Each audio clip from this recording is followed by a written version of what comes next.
I mentioned a little bit. We've been on the road. Craven's been on the road. I was on the road once for my preview, and that's kind of what we're going to hit on. It's spring, and a lot of spring games are coming up, right? Mm-hmm.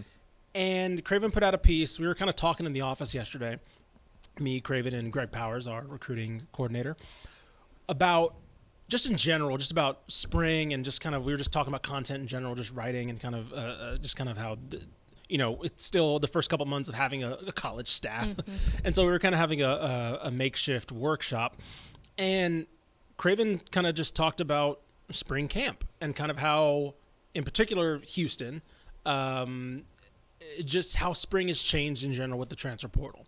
And naturally, Craven turned that into a piece. Got to. It's content. Everything's content. Exactly. And so everything's content in the off season. Yes, 100%. Especially during magazine season where you're trying to hold on to content and trying to figure out what the hell to do. It's a weird thing to balance.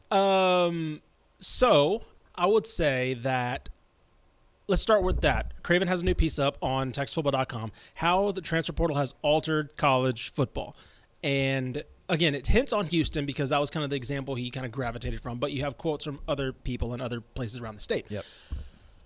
Overall, the point of the piece is how spring kind of used to be, what we kind of imagine it, right? They're hitting, right? Oklahoma drills. Exactly. It's like, they're getting, you had the months off, right? Let's get everybody back into shape and let's start cracking heads, cracking skulls. Boom, let's get on the field. Now it's not that at all because you don't know what the hell your roster is going to be. Now it's OTAs. Yeah, more or less.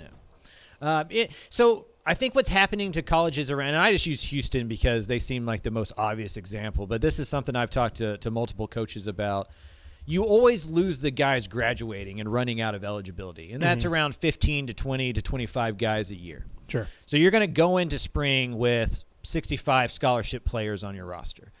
Let's say you add 5 to 10 early enrollees and transfers there. Now you're back to 70, 75. But 10 to 15 guys are injured and out because they had surgeries after the year because football is a gladiator sport and you got to have something cleaned up. Sure. So now you're back to 60 scholarship guys. Well, with the transfer portal, you can leave.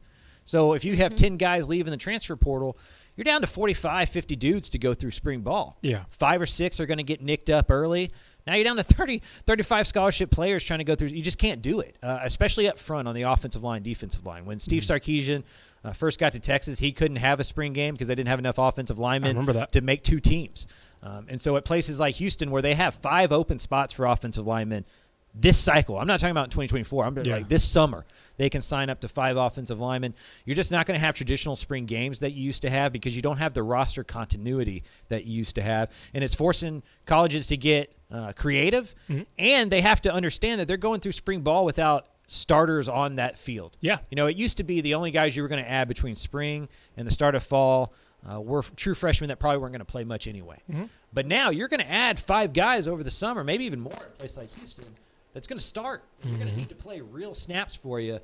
How much do you really do in the spring and get so mad at your defensive tackle when that defensive tackle is not even going to be the starter next fall? And so there's just a lot of stuff up in the air that's changing in college football, and it's all happening at once. And also, not even knowing if that starting center that you are projecting is going to be there.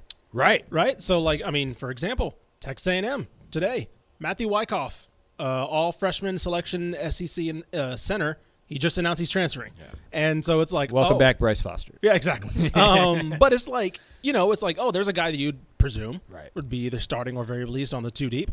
Okay, cool. Now he's out. And it's like, okay, well, not only does A&M have to figure out what happens with that spot and those reps, somebody like a Houston or something could be like, hey, we can probably bring somebody else in. And that's what's becoming with spring too, is it's almost an evaluation. You used to use it to evaluate your roster and figure out who you could move around to help with those spots.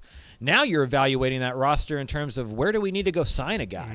So I'm at TCU on Monday. They're having a little bit of issue at center. They don't know who their center is going to be. They think an Arkansas State transfer they're getting over the summer is going to be that guy. But Matthew Wyckoff jumps into the portal today.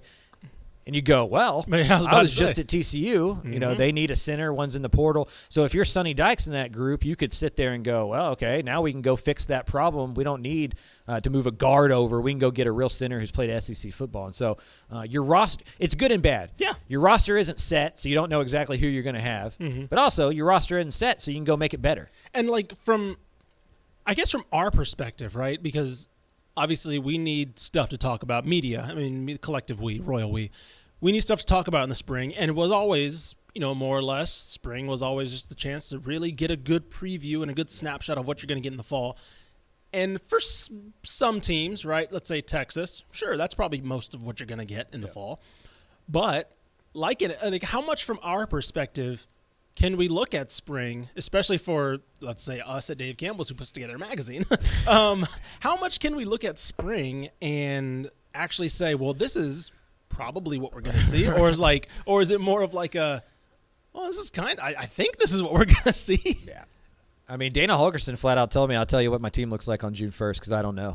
Right. Yeah, that's fair. And if Dana Holgerson doesn't know what his team's going to look like, if Doug Belk doesn't know what his team's going to look like, I don't. Yeah. And so you kind of pick out themes and key parts that you do know. Mm-hmm. I know Alton McCaskill's back. Yep. I know they have a deep wide receiver core. I know they like, what they're doing defensively up front. So you start to notice stuff like that, but there are major holes that are going to be filled or not filled over the summer, and those could be trouble spots, or they could turn into, by the time the magazine comes around, they may have signed two, all Sun Belt offensive linemen, and now all of a sudden it's a strength for Houston moving into the year. And so a lot of it is up in the air for sure. What would, to kind of close out this part of the topic discussion, what would you implement any changes, whether it's to the portal or because we've talked about moving the portal deadline around a little bit so coaches aren't having to recruit and then recruit and then all that stuff as far as like the winter's concerned. But as far as the spring's concerned, would you adjust anything as far as the spring schedule goes or the portal calendar, or how would you, I don't know, or would you just keep it the same and say this is just the way it has to be? It's interesting because, last year there wasn't really any windows, so you could just jump in wherever, and that's where we had the Katie Davis scare. This year at least we're going to know who's leaving.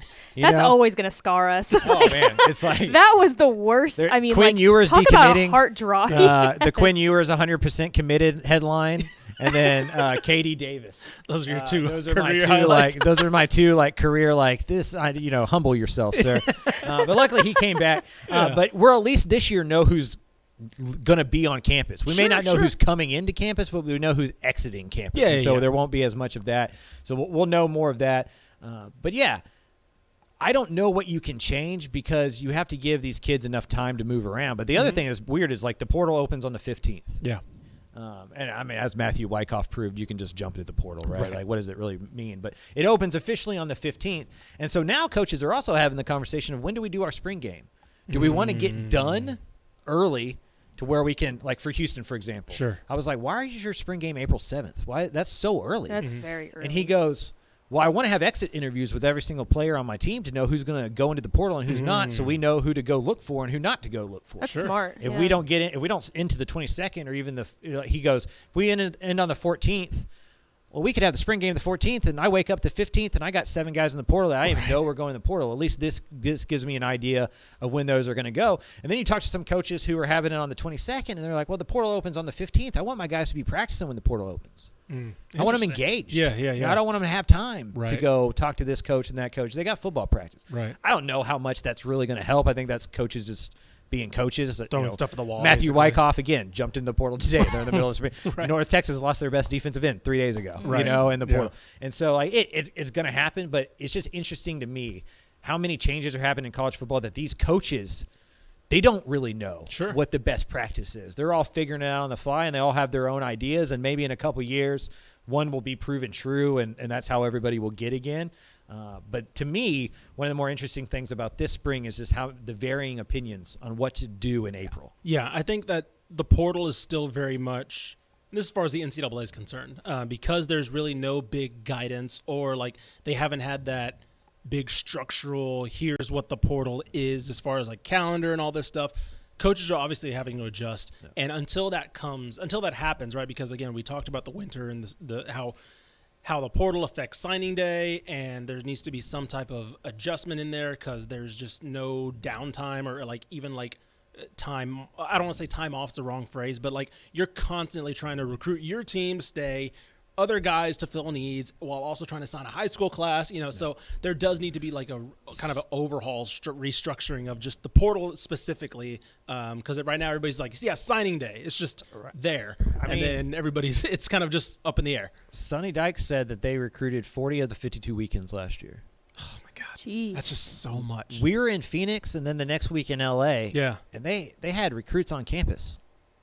Because they were transfer portal guys that they just had planned to be on official visits because they didn't know they were going to make it to the national championship game, and you have to get them on campus. So they had some of their staff back in Fort Worth while some of their staff is in Los Angeles preparing to play a national title. That's pretty cool. Yeah. And that's just what it is. Sorry, coaching here, they're at the national championship. Like, right. That's a good point. Like that's not a bad recruiting strategy. Not at all. Where's Sonny? Like, well, he's in LA because they're playing for a championship game. But the point is that there's a bind. It's just so much that, like, how do you do it well when you're doing it, and so there's burnout, and it's why we're seeing so many college coaches jump to the NFL. That's a good point. Because it used to be more work to be in the NFL. Yeah. Now it's more work to be in college. You got to recruit year round, not only the guys you're adding, but like your own roster. Yeah. In NFL, you just get to coach football. Yeah. And so until they change these rules and make it easier on these coaches, we're going to lose the best ones to the NFL over and over and over again. Yep.